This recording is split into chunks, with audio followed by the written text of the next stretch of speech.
खुलते ही दुकानों के बाहर आज सुबह से लंबी कतारें लग गई हैं। अहमदाबाद के कालूपुर बाजार में लोगों की भारी भीड़ जुटी दिखाई दी और एक बार फिर लॉकडाउन की आशंका से लोग खरीदारी करने में जुट गए। न्यूज 18 की जनक दबे की खबर है कि कर्फ्यू का ये फैसला अगले आदेश आने तक जारी रहेगा और इस दौरान रात को शहर में बाहर से आने वाली बसों को भी एंट्री नहीं मिलेगी। और यही नहीं, कोरोना के बढ़ते मामलों की वजह से गुजरात सरकार ने 23 नवंबर से स्कूल खोलने के फैसले को भी टाल दिया। जनक हमारे सहयोगी इस वक्त अहमदाबाद से ही जुड़ चुके हैं। जनक, जरा बताइए कि क्या ये सिर्फ सुबह से रात तक कर्फ्यू रहना है या 2-3 दिन ये कर्फ्यू रहने वाला है? किस तरीके की जानकारी? देखिए अर्पिता, कल रात को नगर निगम की ओर से साफ किया गया कि आज रात 9 बजे से कर्फ्यू शुरू होगा, वो सोमवार सुबह 6 बजे तक रहेगा, जिसमें कंप्लीट लॉकडाउन की स्थिति होगी।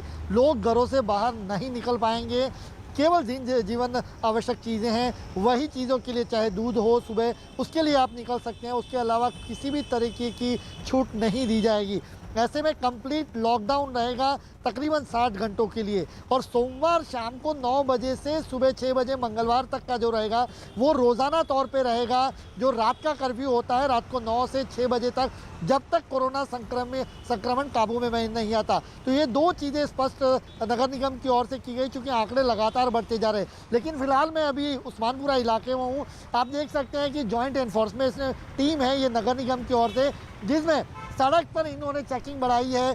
जो लोग मास्क नहीं पहनते उन्हें जुर्माना ठोका जा रहा है। अभी एक भाई साहब जिनको जुर्माना ठोका है उनसे हम बात करते हैं। देखिए उनको पर्ची भी सौंपी गई है। क्या आपने मास्क नहीं पहना था भैया? मास्क બધું પહેર્યું હતું, ખાલી 2 મિનિટ સિગ્નલમાં સાઈન ઉપર સાહેબનો ફોન अभी आपने मास्क नहीं पहना, या છે રે સાહેબ માસ્ક वगैरह तो बात करो ने कितने का जुर्माना दिया? 500 रुपये।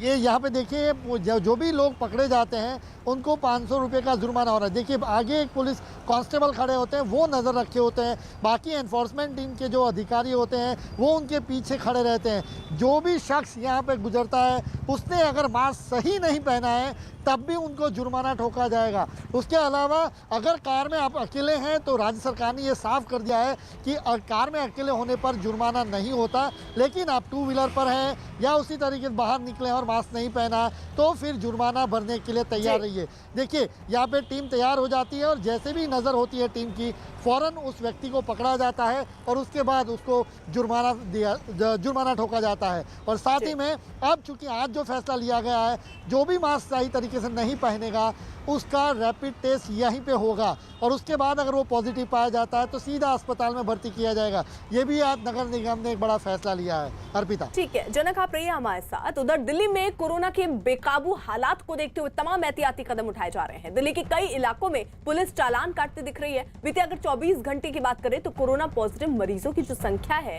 वो 7000 के आंकड़े को पार कर गई है। वहीं कोरोना से बीते 24 घंटे में 98 लोगों की मौत हुई है और इसीलिए अब लोगों में डर भी है। दिल्ली में कोरोना मरीजों की संख्या में बढ़ोतरी जारी। बीते 24 घंटे में कोरोना के 7,546 नए मरीज।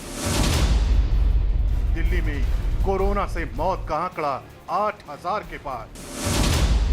बीते 24 घंटे में कोरोना से 98 लोगों की मौत।